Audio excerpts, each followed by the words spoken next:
चली आई भैया, एगो भगत अपना माई के मंदिर में जाता रे आ माई के जब सुतल देखता रे भक्त तो कौना भाव में माई के जगावता रे कि झीर झीर पुरावा हो बहे पछे आबे यार झीर झीर पुरावा बहे पछे आबे यार। अरे झीर झीर पुरावा हो बहे पछे आबे यार। झीर झीर पुरावा बहे पछे आबे यार। आ समय मैया सूतल हो बारी, अरे समय मैया सूतल हो बारी हे तानी के ओ हार। समय मैया सूतल बारी तानी के ओ हार। समय मैया सूतल हो बारी हे तानी के ओ हार। समय मैया सूतल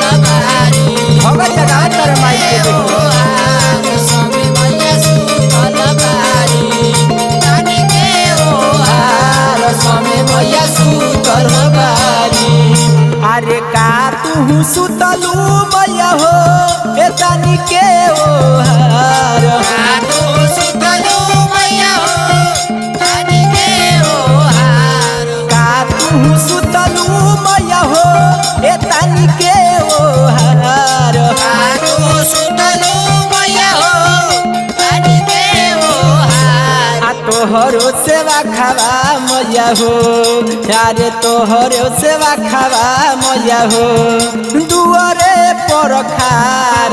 तोहरो सेवा खावा मैया हो तोहरे पर खार। तोहरो सेवा खावा मैया हो दुआरे पर खार। तोहरो सेवा खावा मैया हो तोहरे पर खार। तोहरो सेवा खावा मैया हो दुआरे पर खार। का तू सुतलू मैया हो हे तानी के ओ हार। काटू सुतलू मैया हो तानी के ओ हार। का तू सुतलू मैया हो हे तानी के ओ हार। काटू सुतलू मैया हो तानी के ओ हार। तोहरो सेवा खावा मैया हो, अरे तोहरो सेवा खावा मैया हो दुआरे पर खार। तोहरो सेवा खावा मैया हो जाके भगत तोहरे पर खार। तोहरो सेवा खावा मैया हो दुआरे पर खार। तोहरो सेवा खावा मैया हो तोहरे पर खार। जब जाता रे भगत माई के कहता रे हे मैया गेट खोली दर्शन दिखाई। कैसे भगत कहता रे कैसे हो अरे खोला दरवाजा मैया दर्शन दे दयाज।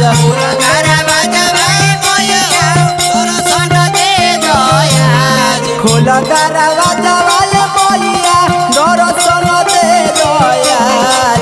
गारा बजावे मैया दर्शन दे दयाज। तोहरो सेवा खावा मैया हो, अरे तोहरो सेवा खावा मैया हो दर्शन लाखार। तोहरो सेवा खावा मैया एक दर्शन दे माई दर्शन लाखार। तोहरो सेवा खावा मैया हो दर्शन लाखार। तोहरो सेवा आइए भवानी दर्शन दी दर्शन लाखार। तोहरो सेवा खावा मैया हो दुआरे पर खार। तोहरो सेवा खावा मैया हो ओ दर्शन लाखार। तोहरो सेवा खावा मैया हो दर्शन लाखार। बोल दी प्रेम से शीतल मैया की जय। जय।